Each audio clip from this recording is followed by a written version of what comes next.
Harta kamu ya kamu makan, kemudian ke WC jadi kotoran, atau punya pakaian mewah nanti rusak.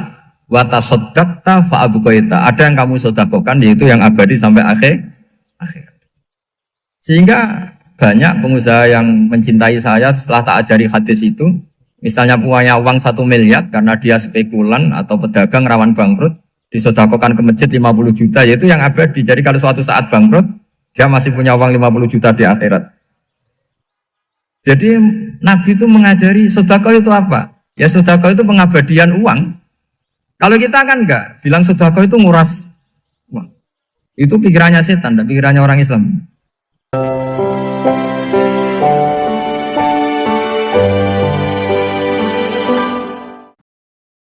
Orang itu cara berpikir nuruti nafsu, itu yang bahaya. Makanya Quran ngeritik ara'aita man ittakhadha ilahahu hawa. Orang yang cara berpikir itu nuruti hawa nafsu. Kalau zaman Nabi, zaman sahabat, zaman ulama, itu enggak seperti itu. Sehingga cara berpikir itu mudah. Makanya kata Nabi, absyiru ya ma'syaral muslimin, kata. Kamu harus senang ya ma'syaral muslimin. Allah sekarang buka pintu langit yang sebelumnya enggak pernah dibuka. Dan Allah yubahi bikum malaikatah. Dan Allah membanggakan kamu kepada para malaikatnya. Kenapa? Umatnya Muhammad, umatnya Rasulullah Muhammad SAW, itu kalau sampean kepengen mati setiap saat itu baik, itu resepnya gampang kata Nabi. Addu faridotan wantadzoru ukhra. Jadi Allah memberitahu, ya Muhammad, umatmu ini luar biasa. Jadi misalnya tadi kita sholat subuh, ditanya, Bahak kamu sekarang ngapain? Nunggu sholat duhur ya. Setelah sholat duhur ditanya lagi nunggu apa asar. Sehingga faman kanat hijratuhu ila Allah wa rasulih fa hijratuhu ila Allah. Jadi kalau ya sudah ini tak ijazahkan. Kalau setelah salat subuh nunggu apa? Duhur. Setelah duhur nunggu. Sehingga ketika kita mati itu statusnya penunggu salat. Tapi kamu kan enggak miskin, kenapa? Penunggu kaya. Ya itu enggak masuk surga itu. Penunggu kemapanan. Berarti kan menunggu sesuatu yang seleranya nafsu. Beda kalau penunggu sholat. Berarti kamu di dunia menunggu ritual ibadah. Maka di antara ijazahnya Nabi apa? Addu faridotan wantadzoru ukhra. Melakukan satu fardu. Kemudian kita menunggu tugas berikutnya. Jadi niati saja setelah subuh nunggu apa? Duhur. Setelah duhur, meskipun kita di perapatan, apa? Nunggu asar. Ya. Tapi ya asar betul, jangan nunggu tok pas asar. Enggak. Jadi sebetulnya umat ini gampang sekali. Jadi di antara kebanggaan Allah, yubahi itu Allah bangga dengan malaikatnya adalah umat ini adalah addu faridotan wantadzoru ukhra. Melakukan satu fardu, kemudian menunggu fardu yang lain.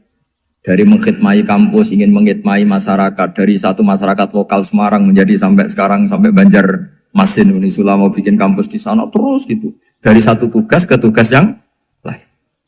Makanya Islam diajarkan setelah satu tugas selesai, faida faruh tafan sok. Jadi sehingga hidup kita itu dinamis. Dari satu kebaikan menunggu kebaikan lain, dari satu kebaikan menunggu.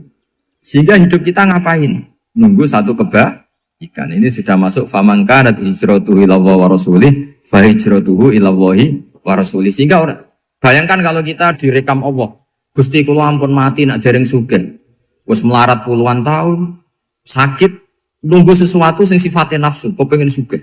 Sugih tok aja cukup. Tahu buruh wong sing tahu ngenyek ndekne lho, itu kan urung-urung wis dendam. Saya belum mau mati sebelum kaya dan buruhkan orang yang pernah melecehkan saya. Wis ngono akhirnya mati urung sugih. Berarti wis fakir matine hasud. Mau itu ngenes dunia akhirat kan kira-kira seperti itu. Kamu santai aja kalau fakir berarti meringankan hisab karena ada banyak harta. Yang mau dihisab papanya, tidak punya apa-apa. Jadi saya mohon sekali ya, Islam itu mengawal kebahagiaan.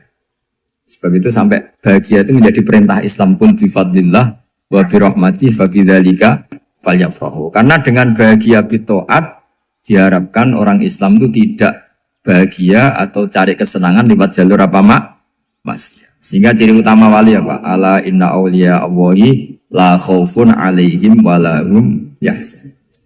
Sehingga ulama dulu itu Rileks-rileknya. Termasuk yang saya ceritakan tadi, Imam Ahmad, Imam Syafi'i. Itu melihat apa saja rileks. Ya tadi kalau disenangi orang ya barokah, punya kawan kebaikan. Nak dineng ya barokah dineng di gedingi tonggo rada utang, ngeranjuk tulung gitu. Jadi rileks saja. Masyhur itu Imam Syafi'i ngendikan waman asaa ilaika faqat atlakoka. Orang yang berbuat buruk sama kamu, hakikatnya adalah membebaskan kamu. Atlako itu apa? Membebaskan. Enak gak jadi hidup gitu? Kalau kamu kan enggak, kok gedeng aku salahku apa? Malah kamu ujub tuh, orang kok enggak tahu salahnya.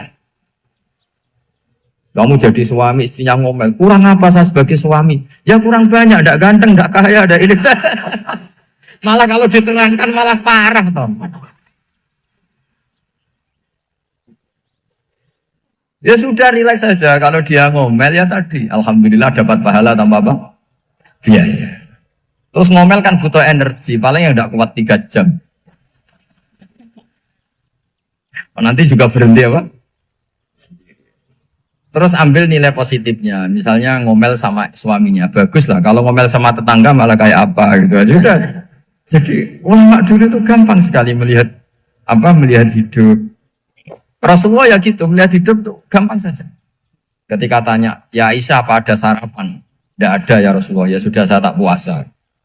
Jadi enteng saja. Kadang-kadang beliau ingin puasa, ya puasa sunat, ada sarapan nggak jadi puasa. Rileks. Nabi itu rileks. Kalau ngajari kebaikan juga rileks. Nah sekarang itu banyak orang yang karena mungkin kurang baca, Islam itu kayak menjadi aturan yang bengis, yang repot, yang mengekang. Itu tidak seperti itu. Yuridu wa bikumul yusra, wala yuridu bikumul usra. Allah menghendaki agama ini mudah. Sehingga ada sahabat di Imami Mu'ad itu baca Baqarah. Sahabat ini pekerja petani, mufarokoh ditinggal. Ketika Mu'ad lapor, ya Rasulullah ini ada orang munafik, tengah-tengah sholat mufarokoh saya ditinggal. Yang disalahin itu tidak yang ninggal tapi Mu'ad. Afattanun anta ya Mu'ad, kami itu tukang fitnah. Masa ngimami petani pakai surat Baqarah? Jadi yang disalahkan ini imamnya. Kalau kamu jadi imam, sholatnya ya yang cepat. Makanya terus banyak orang kecepatan karena tadi. Jadi Nabi itu enteng sekali. Jadi apa ya? Nabi itu beda dengan yang kita bayangkan beda. Nabi pernah ngaji di masjid, kemudian ada tetangga lewat pakai cangkul ke kebun. Semua sahabat gerutu. Ini orang tidak benar. Ada Nabi ngaji ditinggal saja ke kebun, tidak ikut ngaji. Jawabannya Nabi tidak. Itu bagus itu ikut sunnah saya. Kenapa ya Rasulullah? Dia kerjanya nyari halal. Dan untuk menghidupi keluarganya itu juga ajaran saya. Sehingga yang ngaji ya ajarannya Nabi, yang enggak ngaji karena kerja mencukupi keluarga juga ajarannya Nabi. Segampang ini. Oh, kalau kayaknya kamu kan, wes gak roh akhlak kan gitu. Nabi rileks saja Nabi. Sampai bisa lihat itu di bab Fadhailul Kasbi. Makanya ini penting sekali supaya orang itu berpikir Islam atau mendakwakan Islam itu berdasar sanad ya yang muttasil yang pernah dilakukan Rasulullah SAW. Sesuatu yang dilarang Allah itu pasti madharat. Maka untuk melarang seseorang bergantung sama narkoba misalnya atau hal-hal yang bahaya pada fisik, itu satu tentu bagi ahlullah, tentu karena takut Allah. Tapi banyak masyarakat yang memang benar-benar bisa meninggalkan narkoba karena efek buruknya ganja. Bahwa itu mengakibatkan sakau, mengakibatkan tidak sadarkan diri, mengakibatkan kebangkrutan ekonomi macam-macam. Sehingga mereka benar-benar benci sama yang namanya narkoba. Jadi di antara manhajul Quran itu kalau mentakbih, memburuk-burukkan maksiat itu mesti dikritik innahu kana fahisyah. Innahu kana fahisyata wa maqta wa sa'a sabila. Innahu kana fahisyata wa sa'a sabila. Diulang beberapa kali. Sehingga dibutuhkan kecakapan untuk menganggap satu hal yang buruk itu fahsyah, sesuatu yang enggak rasional, sesuatu yang tidak positif, sesuatu yang pasti berdampak negatif. Sehingga kalau misalnya tadi dibacakan oleh Qori, kuntum khaira ummatin ukhrijat linnasi ta'muruna bil ma'ruf wa tanhauna 'anil munkar.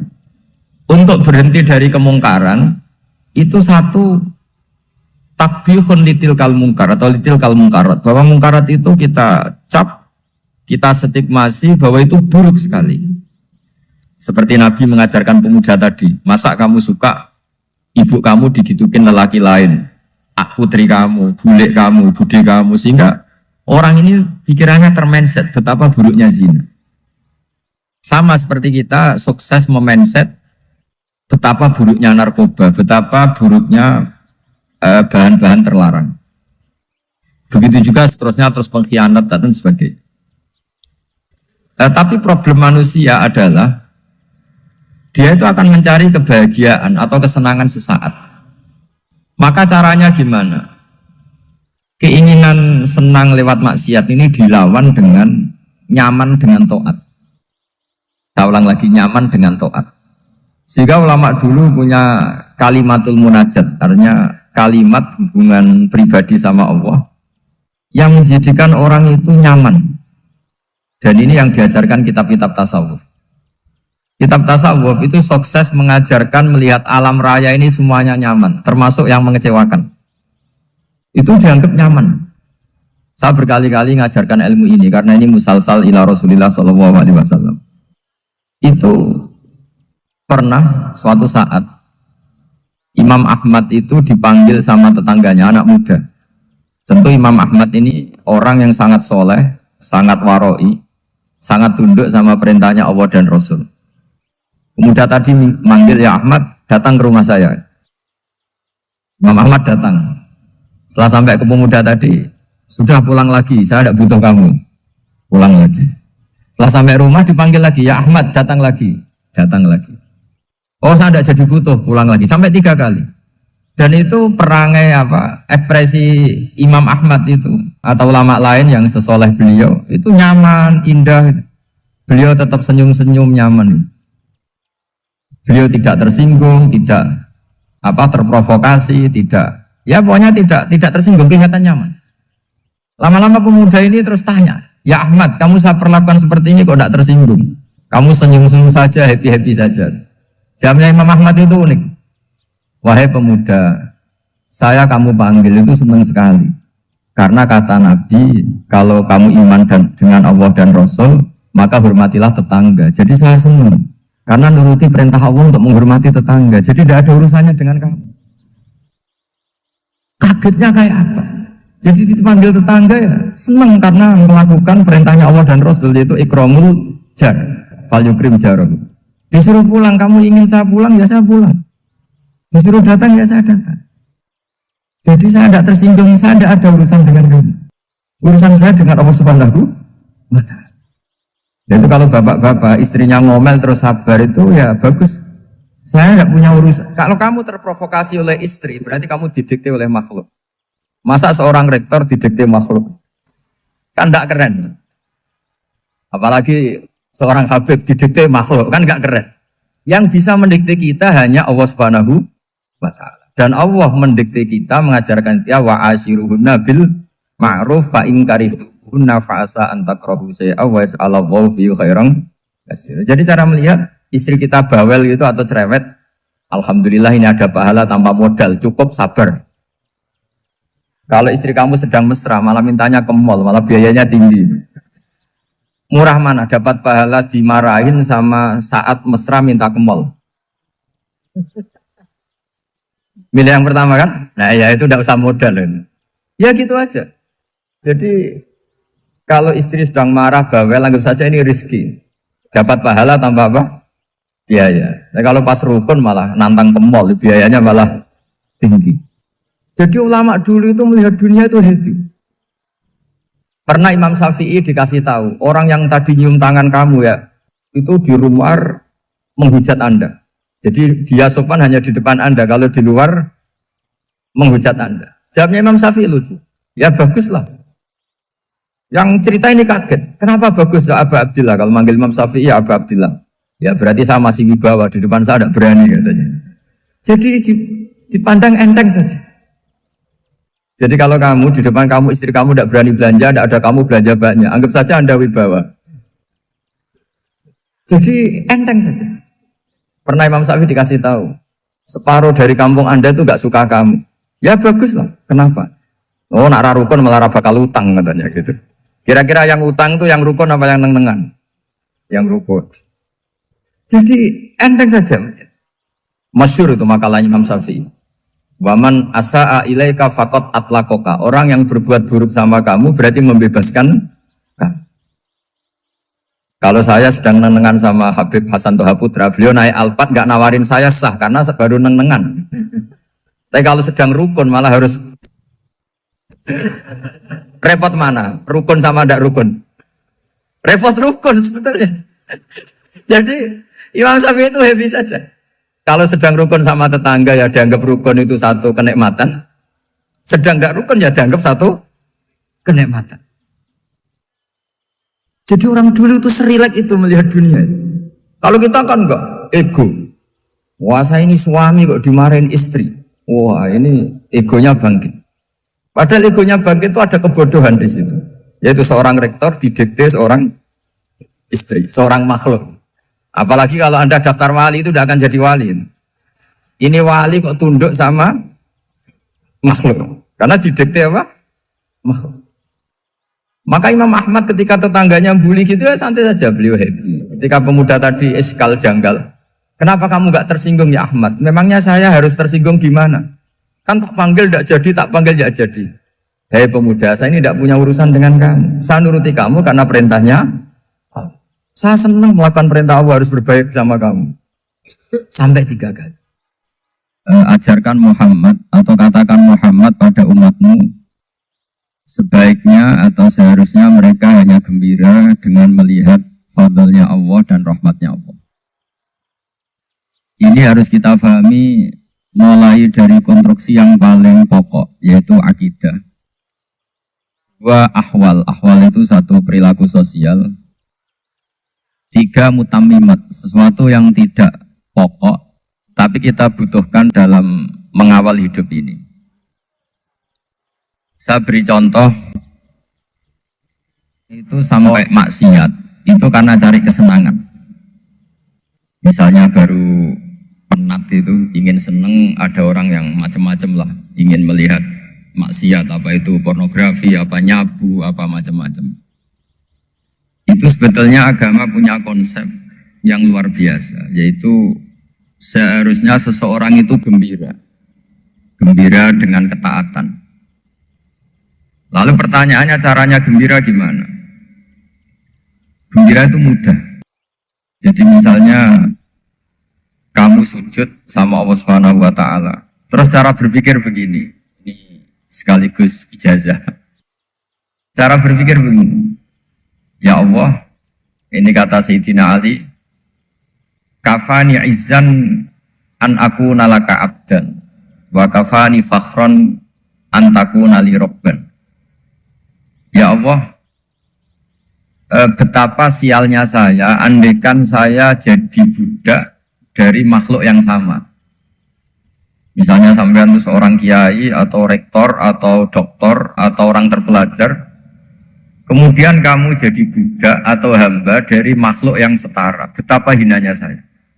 Maka kata Sayyidina Ali, ya Allah saya ini cukup bahagia, cukup bangga. Karena jadi budak, jadi hamba dari zat yang super atau yang maha super. Ini kok Allah Subhanahu wa ta'ala. Sehingga ada kebahagiaan yang luar biasa karena menjadi hambanya Allah Subhanahu wa ta'ala. Setelah bangga dengan jadi hambanya Allah, maka kita akan malu. Malu misalnya kok saya bahagia itu nunggu melihat pornografi, melihat maksiat. Itu terus menjadi malu. Kenapa saya bisa didikte oleh hal-hal seremeh itu? Ya, kita malu karena didikte oleh hal-hal yang seremeh itu. Karena kita didikte oleh nafsu. Jadi izzatun nafsi, satu harga diri seseorang itu harus dihidupkan untuk hanya tunduk kepada Allah Subhanahu wa ta'ala. Sehingga Nabi itu melatih satu logika tarkul ma'asi.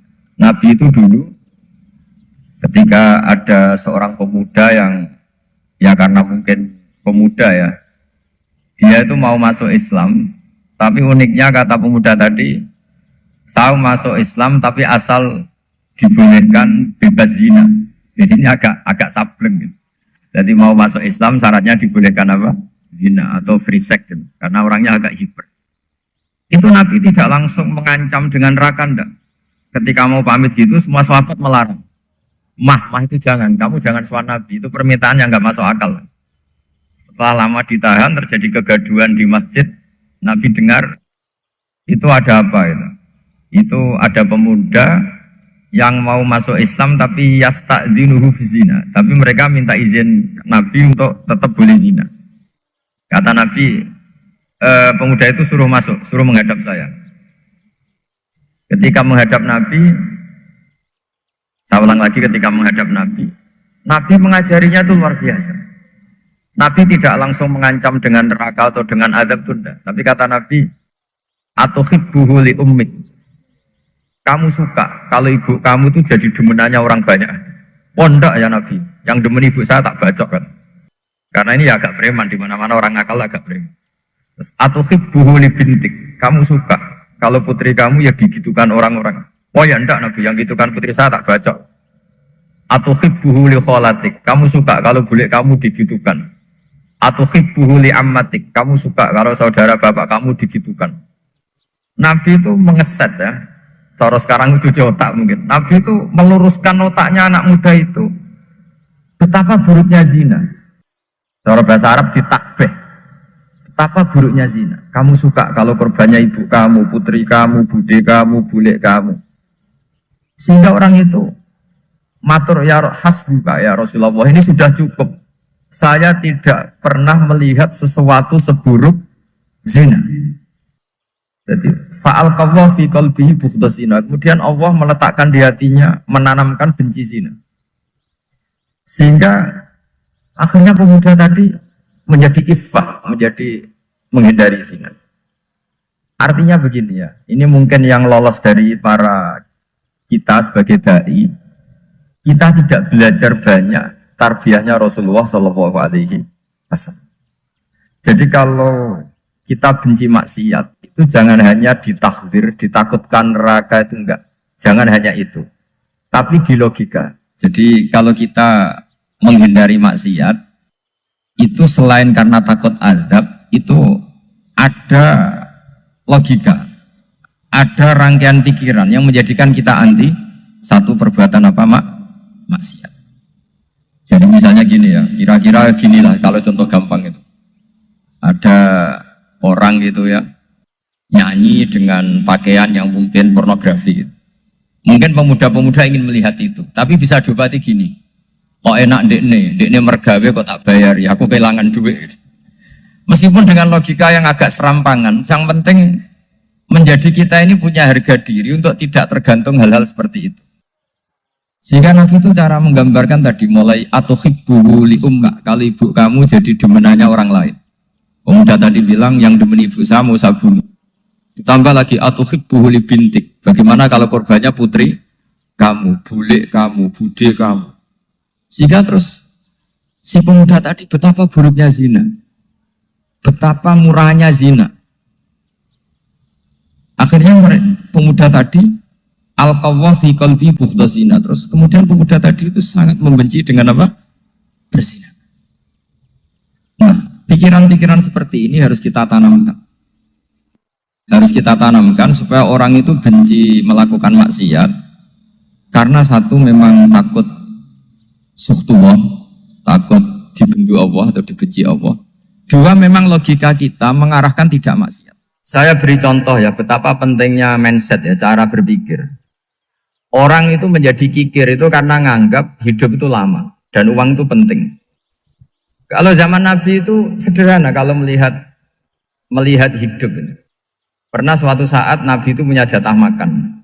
Karena Nabi itu hidupnya juga pas-pasan. Jadi Nabi itu unik. Beliau di satu sisi kaya raya, bisa ngurmat Abu Hurairah, Ammar, Suhaib. Ashabu Sufa itu dirawat Nabi semua. Itu kan kaya, bisa merawat sekian orang.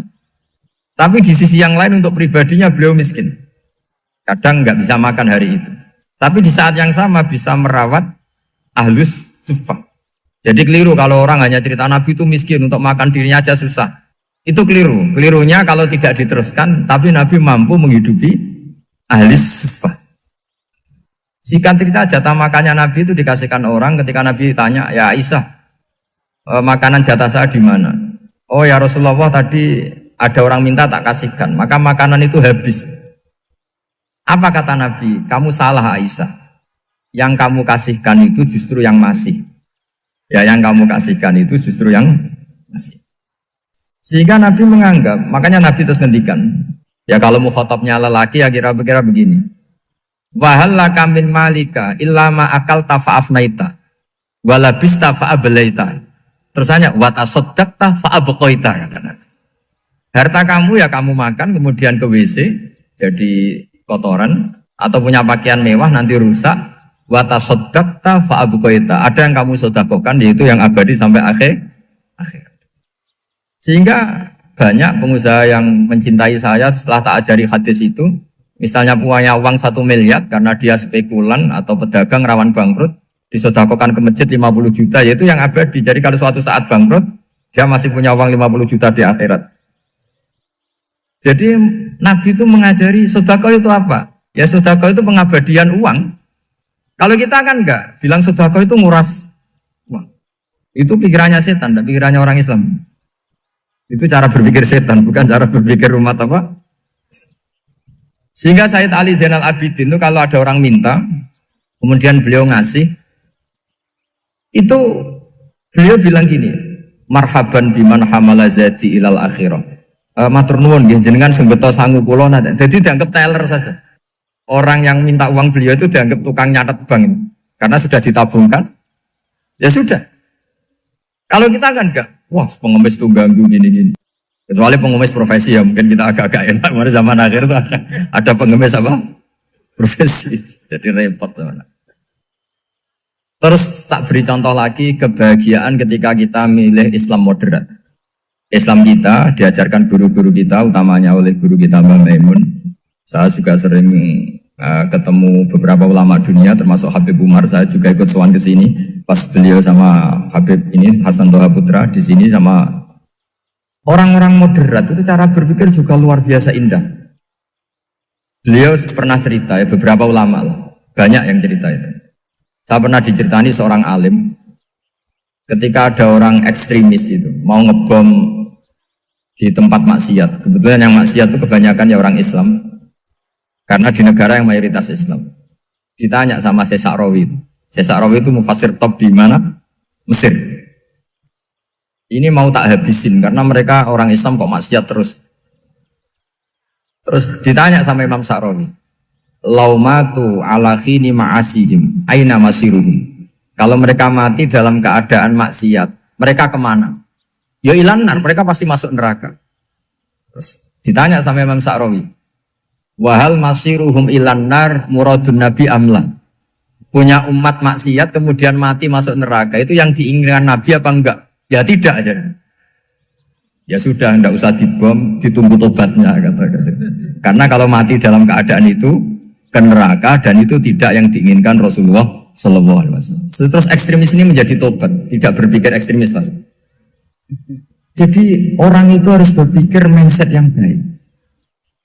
Meskipun kadang berpikir baik itu ya agak-agak kacau. Ada seorang wali majdud, itu kalau berdoa agak kacau, tapi gak bisa dibantah. Masyhur itu doa itu. Ini sekaligus ijazah, tapi kalau sebelum wali gak boleh. Itu datang ke makamnya Rasulullah SAW. Terus doanya itu begini. Ya Allah, sekarang terserah engkau. Ya Allah, sekarang terserah engkau. Jika saya kamu jadikan orang soleh, jika saya engkau jadikan orang soleh, maka surra habibuk, maka kekasihmu ini senang. Yang susah musuhmu yaitu setan. Tapi kalau engkau menjadikan saya orang fasik, maka yang susah kekasihmu, yang senang musuhmu. Jangan punya dua pilihan itu. Wah itu kan doa tapi kayak teror itu. Ya jadi berdoa di Raudhah. Wah itu mesti mandi itu karena agak-agak maksa Tuhan itu. Ya Allah, engkau punya dua pilihan. Jika saya jadi orang soleh, maka kekasihmu ini senang. Musuhmu yang susah yaitu setan. Tapi jika saya jadi orang fasik, maka musuhmu yang senang, kekasihmu yang susah. Mohon terserah jenengan, mau menyenangkan kekasihmu, apa menyenangkan musuhmu? Gitu. Kira-kira gimana? Kalau tertarik boleh doa itu dipraktekkan. Tapi kayaknya kalau copy paste itu gak keren, apa? Jadi dulu orang itu muamalah sama Allah dan Rasul itu rileks. Rileks itu nyaman karena ya tadi kul bi fadlillah wa bi rahmati fa bidzalika falyafrah. Sehingga Imam Izzuddin bin Abdissalam itu ngendikan innalladzina yarmunal muhsanatil ghafilat. Di antara kebaikannya ibu-ibu atau mbak-mbak ini harus berstatus ghafilat. Perempuan-perempuan pelupa. Ghafilat itu pelupa. Pelupa dari kenikmatan maksiat sehingga mereka dengan taat. Misalnya ada ibu-ibu atau mbak-mbak atau juga bapak-bapak tahajud, kemudian nyaman dengan tahajud itu. Kira-kira terbersit enggak ingin maksiat? Enggak kan, karena sudah nyaman dengan tahajud, dengan taat. Maka dibutuhkan kenyamanan dalam beribadah. Sebab itu ala bidzikrillahi tatmainnul qulub. Makanya saya termasuk kiai yang setiap ngaji itu happy, seneng. Karena ini untuk kampanye, seneng dengan ngaji, dengan taat itu sudah luar biasa. Kayak apa kalau mereka senengnya kalau nunggu melakukan maksiat. Jadi termasuk bentuk perlawanan kita terhadap maksiat adalah usahakan kamu tuh bahagia, senang dengan taat. Istiqnas billah, mu'anasah billah, farah billah, itmi'nan tumaknina billah. Sehingga ini mencukupkan kita tidak berkebutuhan maksiat. Meskipun kita ya manusia, pasti suatu saat atau sudah pernah maksiat. Serasa diceritakan lah, itu mesti gitu. Lah orang-orang dulu itu orang yang sukses mengelola bahagia ma'allah wa billah walillah. Jika wali-wali dulu itu jadi wali itu tidak mesti karena ibadahnya banyak, itu enggak. Mereka orang yang ibadahnya itu biasa. Biasa-biasa sekali. Ulama-ulama dulu ibadahnya biasa sekali. Tapi qulubuhum ma'allah, hatinya itu ma'allah. Itu ada seorang wali itu jadi wali, Umar bin Abdul Aziz yang dikenal khamisul khulafa. Khamisul khulafa. Di luar khulafa Rasyidin 4, di antara yang soleh adalah siapa? Umar bin Abdul Aziz. Itu ketika mau meninggal, itu senangnya bukan main. Itu semuanya nangis, beliau senang. Terus tanya, kenapa kamu senang? Memangnya saya kalau mati itu kemana aja? Ila khairi madhubin ilah, ke zat terbaik. Dibang urip mbek kowe bulet atau mbek arhamur rahimin gitu. Yaitu Allah Subhanahu. Jalaluddin Ar-Rumi ketika mau meninggal itu muridnya nangis semua, beliau marah. Kamu harusnya pesta karena saya mau ketemu kekasih saya, malah kamu tangisi, goblok sekali kamu katanya. Jadi orang-orang dulu itu luar biasa. Karena tadi mereka tidak ingin ketemu Allah itu dianggap problem. Harus sesuatu yang membahagiakan. Makanya wali-wali itu kalau berdoa begini. Wa khairu ayyami yauman alqa fih, dan jadikan hari terbaikku adalah hari ketika saya ketemu engkau ya. Pernah dengar doa itu? Wa khairu ayyami yauman alqa fih, dan hari terbaikku adalah hari saat ketemu engkau. Aman kan enggak? Sampai mati ku wedi. Saya tidak tahu wedi dosa apa wedi Israel apa wedi malaikat siapa? Mungkar nakir. Sebenarnya tidak perlu seperti itu. Karena cara pandang Nabi itu ini bisa dipraktekkan. Kalau kamu orang baik, mati artinya apa? Ya baik. Karena husnul khotimah. Kalau kamu orang yang buruk, itu kata Nabi, anggap saja mati itu akhir dari keburukan kamu. Nak kowe urip terus, malah maksiat terus. Maka Nabi itu kalau ngajari kita berdoa gini, Allah maj'alil hayata ziyadatan li fi kulli khairin wal mauta rohatan li min kulli syarri. Ya Allah, kalau saya hidup, ya anggap saja ziyadah fi kulli khairin, berpotensi nambahi kebaikan. Kalau saya mati, anggap saja ini akhir dari segala keburukan. Maka saya berkali-kali, banyak tradisi ulama-ulama NU, ulama-ulama pesantren, ya ada hanya NU, pokoknya ulama-ulama alim. Itu kalau ada orang mati, orang nakal gitu mati, ini saya gitu. Itu hadirin mesti gak terima. Wapi enang itu wong wakal. Tapi dipaksa sama kiainya, saya gitu. Lama-lama dipaksa. Saya gitu. Padahal yang ngatine kiai, wis ra iso maksiat meneh, wis saya gitu. Karena dengan mati berarti saya sudah tidak bisa maksiat lagi. Jadi Nabi melihat hidup dan mati itu segampang itu. Kalau al hayata ziyadatan li fi kulli khairin wal mauta rohatan li min kulli syarr. Coba kita ke depan itu kan ada potensi zina, potensi korupsi, potensi maksiat. Yang bisa menghentikan potensi itu apa coba? Mati ya, udah pinter ya. Sudah maju berarti. Berani mati? Berani. Tapi jangan di sini ngel-ngelo panitia. Artinya yang selama ini kita risau dengan kematian, dengan apa? Nabi ngajari kita tadi. Allahumma mas'alil hayata ziyadatan li fi kulli khairin wal mauta rohatan li min kulli syarr. Ya Allah, jadikan hidup ini sebagai bekal menambah kebaikan dan suatu saat kalau saya mati, semoga itu akhir dari segala keburukan. Jadi artinya Nabi itu ngajari kita itu positif terus. Sama seperti ulamanya tadi. Nak lagi rukun mbek tonggo ya sanggep ae kanca keapian. Nak nenengan ben ra utang tenan. Dadi pokoknya penak terus itu. Nak bojo lagi ngamuk alhamdulillah gak ngajak blonjo. Nak pas rukun ya alhamdulillah kok lagi rukun. Jadi gampang semua. Makanya ada seorang alim itu ngendikan begini, ada yang tanya. Saya tuh dulu ketika kaya, teman saya sering main ke saya. Setelah saya miskin gak ada teman-teman yang ke saya. Dikira si Habib ini kebetulan orangnya Habib itu mendukung keluhan dia, ternyata enggak. Si orang alim itu bilang gini, malah bagus toh gitu.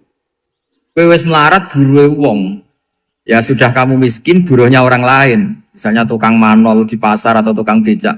Kemudian teman-teman kamu datang, malah kamu malu tuh jadi tontonan. Bagus kalau mereka lupa, pas kamu miskin enggak ada yang lihat katanya.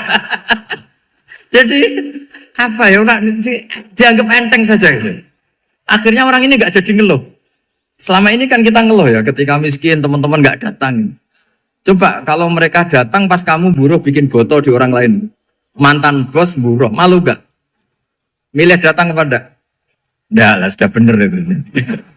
Jadi ulama dulu itu makanya sering baca biar tahu solusi hidup. Jadi ulama dulu tuh gampang sekali melihat kehidupan itu, gampang sekali, indah, gampang. Kebahagiaan ini pula yang harus kita latih dalam melakukan ketaatan. Tapi memang obsesi saya terbesar atau cita-cita saya terbesar memang setiap ngaji saya ingin orang mukmin semuanya itu bahagia. Dengan bahagia itu mereka tidak neko-neko ingin mencari kebahagiaan lewat jalur apa maksiat.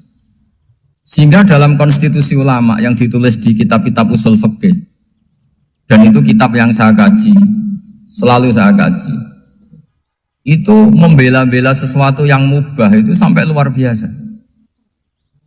Karena melihat mubah itu, misalnya Anda tidur itu berstatus mubah, Anda bermain catur berstatus mubah, Anda rileks sama teman jagongan semalam dengan teman rektor atau dosen atau yayasan, itu melihatnya bukan mubah tapi tarkul maksiyah.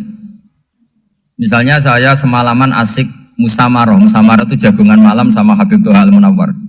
Itu Allah ngitungnya bukan, wah ini jagungan ngalor ngidul tidak penting, itu tidak. Malam itu bahak tidak ke dugem, tidak ke tempat maksiat. Sehingga ada ulama yang mengatakan mubah itu enggak ada. Saya ulang lagi, mubah itu tidak ada. Kan umumnya ulama bagikan wajib, ya kan, haram gitu. Terus diantaranya mubah, sunat, makruh. Ada ulama yang mengatakan mubah itu tidak ada.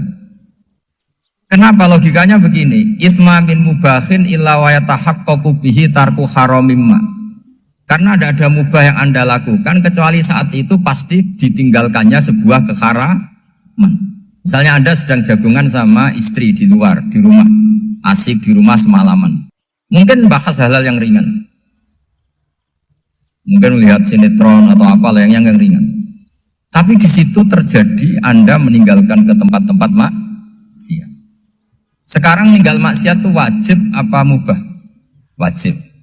Padahal Anda sedang melakukan mubah. Nah itu dicatat oleh Allah itu tarkul haram, meninggalkan keharam. Jika masyhur dalam cerita wali-wali itu, Abu Yazid yang seperti itu ibadahnya pernah tanya, ya Allah lalu yang makomnya orang seperti saya siapa? Karena beliau semalaman ibadah terus. Sama Allah dijawab, ya yang tidur di pinggir kamu itu. Abu Yazid, lu kok bisa ya Allah? Dia kan tidur terus. Ya kan dia tidur berarti meninggalkan keharaman. Ngomong sing potongan tukang maksiat tuh apik turu apik melek kira-kira. Apik turu. Timbang sama nak melek pola wis turu ae kira-kira gitu. Jadi gak usah dipaksa tahajud, dipaksa qiyamul lail itu. Iya kalau qiyamul lail. Kalau dapat informasi, kesini ikut saya terus katut kan repot. Jadi perlawanan terhadap maksiat itu sebetulnya gampang dalam Islam karena tadi nggak ada sesuatu yang mubah kecuali saat dilakukan berakibat meninggalkan keharaman. Mudah sekali. Jika banyak orang jadi wali itu karena melakukan mubah. Itu ada orang jadi wali itu karena sering makan. Ya makan biasa itu. Karena ketika makan, ya Allah, betapa doifnya saya. Katanya saya presiden, katanya saya rektor, saya kiai. Ternyata kalau nggak makan tuh lemes. Apa hebatnya makhluk yang bergantung makhluk yang lain, yaitu makanan. Nah karena seperti itu terus dia al-laja ilallah, terus dia sungkeman ning Allah. Betapa lemahnya saya. Sebab itu ketika Quran mengkritik dan dengan tanda kutip kemungkinan Tuhannya Isa bin Maryam, itu ngeritiknya sederhana Quran itu. Mal masih ibnu Maryam illa rasul qad khalas min qablihir rusul wa ummuhu siddiqah kana yaqulanit ta'am. Isa itu tidak Tuhan, wong dia makan. Kamu kebayang nggak misalnya punya Tuhan, tadi Tuhan mampir ke rumah saya, dia lemes. Setelah tak kasih makan sehat lagi gitu. Itu kan nggak kebayang. Tapi Tuhan marung di rumah saya, lemes tak gratisin, kayaknya tidak punya uang gitu. Setelah makan, gairah lagi. Kebayang nggak punya Tuhan seperti itu. Sehingga Quran kalau gojlok sederhana, karena yakulanit ta'am. Sehingga wali-wali itu kalau makan itu sadar lemahnya dirinya, betapa dirinya tergantung makanan. Sesuatu yang tergantung itu artinya tidak hebat, tidak Tuhan. Jadi untuk menjadi wali, untuk menjadi dapat ridhonya Allah itu sebenarnya sederhana. Termasuk ada cara jadi wali yang agak kacau, tapi ini ya benar, asal niatnya benar. Misalnya Unisula besar, ya kurang besar lagi. Kita sudah punya uang, kurang banyak uang lagi. Itu Nabi Ayub, itu kan seorang nabi. Pernah diuji, ini ada di Sahih Bukhari. Nanti kamu tanya, hadisnya Sahih enggak? Ini ada di Sahih Bukhari. Kadang orang kota itu aneh, enggak ahli hadis tapi tanya, Sahih enggak? Padahal anda kan dibodohi Sahih, ya ngandel saja. Jadi kadang ya aneh. Enggak tahu kok tanya itu. Itu Nabi Ayub itu sudah kaya, pas itu sudah kaya. Bukan cerita yang masih miskin, memang sudah kaya. Beliau di kamar dihinggapin satu belalang dari emas. Setelah belalang itu dikejar, ternyata yang jenis itu banyak, semuanya dari emas. Ngambil sana sini, ini yang kesak ini dipenuhin, saku ini dipenuhin, sampai banyak. Sama Allah digojlok. Kamu itu nabi saya. Kenapa kamu mengumpulkan harta sebanyak itu? Kamu itu nabi saya kok rakus? Jawabannya Nabi, ya Allah, siapa yang bisa kenyang dari rahmatmu?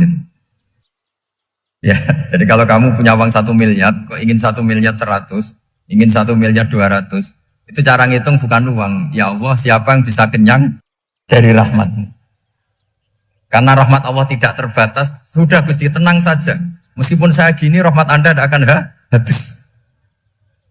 Sehingga waroi ada ilmunya, tomak juga ada ilmunya, termasuk ragus itu juga ada ilmunya. Misalnya begini, ini contoh ragus yang ada ilmunya begini. Ini saya beri contoh. Mungkin yang boleh niru orang-orang soleh, kalau nggak soleh jangan. Imam Syafi'i ini cerita nyata. Imam Syafi'i itu dulu ketika ngaji masih muda itu nggak suka sama guru yang kaya. Kebetulan dia punya guru miskin terus. Namanya Sufyan As-Tsauri, itu miskinnya Masya Allah. Sufyan bin Uyainah juga miskin. Jadi dia miskin, punya guru miskin terus. Sehingga idolanya ya sama guru-guru yang miskin. Suatu saat guru-guru ini menyarankan dia ngaji Imam Malik. Imam Malik itu kaya raya. Itu babutnya Imam Malik, kalau diinjak, itu mata kakinya tidak kelihatan, saking halusnya. Kalah, Indonesia lah kalah. Imam Malik itu gaya. Kalau ngaji di kursi tinggi, terus pakai bukhur itu, pakai jubah Arab yang mahal. Pokoknya mewah kali Imam Malik. Terus dia mulai ini kiai kok kaya. Kemudian setelah beliau alim, tanya, saya harus ngaji siapa setelah ilmu jenengan habis kira-kira gitu. Kata Imam Malik, sudah, kamu tidak usah perlu ngaji saya, kamu sudah alim alama. Terus Imam Malik datang ke Baki. Zaman itu Baki itu semacam kayak rentalan ya, semacam Grab lah kalau dulu. Mana kafilah yang mau ke Irak? Ya sudah terus. Oh kita mau ke Irak. Ini antar ke Muhammad bin Hasan As-Syaibani. Itu dibiayai sama Imam Malik. Grabnya ya dibayarin, itu kafilahnya itu ya dibayarin. Imam Syafi'i disangoni surrotan min dhahabin. Jadi satu kepes uang dikasihkan. Itu pernah tak hitung semurah-murahnya itu sekitar 60 juta. Imam Syafi'i mulai mikir, kiai yang saya kritik lomo, sing kiai miskin tak puji, gak pernah ngamal kan, untuk orang miskin. Setelah datang ke Muhammad bin Hasan As-Syaibani, beliau itu pakar usul fikih, muridnya Abu Hanifah. Beliau al-usuli, pakar usul fikih. Itu Muhammad bin Hasan As-Syaibani itu kalau ngitung emas, itu di ruang tamu. Uangnya miliaran, emasnya banyak. Dari kota ini dipindah ke kota ini, emas kalau ngitung di ruang tamu. Bukan di kamar, di ruang tamu. Imam Syafi'i tambah kaget. Imam Malik kayak gitu sudah saya soal, malah ini kaya raya. Setelah Imam Syafi'i kelihatan kaget, digojlok sama Muhammad bin Hasan As-Syaibani karena beliau senior. Atajabu min hadza, kamu aneh melihat ini? Iya. Kenapa? Ulama kok kaya raya. Terus kata Muhammad bin Hasan, ya sudah, uang ini tak kasihkan orang-orang fasik, binti gue demenan, gue nyabu, gue macam-macam. Oh jangan, nanti dipakai maksiat. Pun jenengan mau suka. Semenjak itu Imam Syafi'i rubah mindset. Jadi kalau kampus ini ingin akreditasi A, ingin mulia, ingin apa, kamu ridho kalau yang punya prestasi seperti itu adalah orang-orang fasik. Ridho enggak? Enggak kan? Maka didoakan ini. Nah itu namanya berpikir secara usuli. Kamu jangan hanya nuruti karena berpikir waroi terus kamu benci kekayaan. Tidak bisa seperti itu. Karena pangkat dan kekayaan ketika dikelola secara kesolehan maka akan menjadi energi positif yang luar biasa. Semenjak itu Muhammad bin Hasan As-Syaibani berhasil mendidik Imam Syafi'i. Sampai akhirnya keterusan Imam Syafi'i berpendapat kalau orang Islam bisa bikin rumah tingkat kok punya rumah reot itu haram. Akhirnya keterusan. Kalau bisa jadi bupati kok jadi ketua RT juga haram. Karena al-Islam ya'lu wala yu'la alaih. Islam itu luhur bukan bisa diluhurin. Sehingga rata-rata orang Syafi'iyah termasuk kiai-kiai Indonesia itu rata-rata ya agak-agak politikus. Ya agak-agak kedonyan, mungkin sebagian kedonyan tenan gitu. Karena gak ridho gitu loh. Kalau kesempatan itu dikuasai orang fasik kemudian menjadi kekuatan maksi. Coba kalau bupati itu orang yang fasik. Kemudian programnya supaya rakyat seneng semalaman dangdutan yang purno misalnya. Supaya rakyat seneng dibolehkan dugem, dibolehkan judi. Tapi kalau yang jabat orang soleh kan ada beberapa perda yang menolak penyakit apa? Masyarakat. Jadi kamu jangan melihat bahwa kepangkatan ini hanya sebagai alat korupsi, alat otoriter, enggak. Asal kena orang soleh, maka ini menjadi energi kesolehan atau energi positif. Sebab itu ketika Allah muji para nabi yang soleh, diantaranya disifati apa? Faqad ataina ala Ibrahim al-kitab wal hikmata, terus ayat wa atainahum mulkan azim. Dan Nabi Ibrahim dan keluarganya tak kasih kerajaan yang besar. Nah sekarang masih banyak orang yang cara pandang ngapain bikin Unisula yang megah, ngapain berambisi punya akreditasi A dan sebagainya. Menyoal seperti itu salah secara usul fikih. Karena secara usul fikih kesempatan yang baik tentu harus diperjuangkan oleh orang-orang yang soleh. Karena ini supaya jadi otoritas yang positif. Itu dulu ada latihannya. Jadi orang dulu itu gampang sekali ketika milih miskin ditanya, kenapa miskin? Saya ingin hisab saya ringan. Tapi ketika mereka kaya, yang soleh, supaya harta ini tidak dipakai orang yang nanti dipakai maksiat. Kita misalnya orang soleh mau pangkat, karena kita ada ridho, kepangkatan itu dipegang orang maksiat, kemudian menjadi energi maksiat. Begitu juga seterusnya. Maka ulama dulu itu rileks. Sampai Senawawi Al-Bantani itu nanti bisa dicek di tafsir. Qul hal yastawil ladzina ya'lamuna wal ladzina la ya'lamun. Beliau muji-muji ulama. Kemudian ada seorang yang agak hasud mungkin. Tanya begini. Hebatnya ulama itu begini-begini. Terus ditanya, tapi kenapa kita sering melihat ulama ngantri proposal di rumahnya bupati kan? Sementara bupati nggak pernah datang ke ulama ngaji ihya. Jawabannya Imam Senawawi itu unik. Ya karena ulama itu tahu gunanya uang, sehingga nyari uang untuk pondok, untuk masjid. Sementara bupatinya tidak tahu gunanya ilmu, maka tidak pernah ngaji. Jadi ya ringan saja oleh. Jadi ya sudah seperti itu. Jadi kalau ada ulama kedonyan, anggap saja karena tahu gunanya uang. Jadi kenapa ulama ngantri di kabupaten, bukan bupati ngantri di ulama? Jawabannya karena ulama tahu gunanya uang. Sementara bupatinya nggak tahu gunanya ilmu. Ya, kira-kira gitulah. Ada ustadz tidak ganteng, kesensem rondo cantik, karena tahu gunanya ustadz itu. Artinya tahu gunanya kalau saya nikah nanti punya anak jadi gus, kan dia kiai gitu. Tapi rondonya raro gunanya dia karena miskin gitu. Jadi ulama dulu itu rileks, menafsirkan apa saja itu rileks, termasuk saat terpojok itu rileks. Karena semuanya dianalisis pakai ilmu. Sehingga ciri utama wali itu apa? Ala inna awliya Allahi la khaufun alaihim walahum yahzanun. Enggak ada rasa takut, enggak ada rasa gampang. Karena melihat sesuatu itu gampang saja. Saya ulang lagi, melihat sesuatu itu gampang saja, ringan. Oke, semoga barokah. Assalamualaikum warahmatullahi wabarakatuh.